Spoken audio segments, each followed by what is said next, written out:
তোর মানে অন্য পড়াশোনা বাদ দিয়ে হুম সেই সময়ের কথা বলছি, যখন তোর লাইফে এই পাখি টাকি ইত্যাদি আসে, সেই সময় কোনো কোনো ক্রিয়েটিভ, ধর কোনো আঁকা বা অন্য কোনো ওই ধরনের কোনো জিনিসের প্রতি ইন্টারেস্ট তৈরি হয়নি?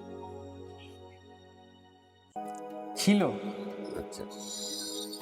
গিটারের প্রতি আমার ইন্টারেস্ট ছিল, কিন্তু আমি সেই সময় পড়াশোনা চালাবো না গিটার শিখবো, তোর বাড়িরও একটা পরিবেশ বাড়ির থাকে, হ্যাঁ, আর্থিকের ঘর জন্য থেকে সব বলাও আমি যায় না। করলাম না।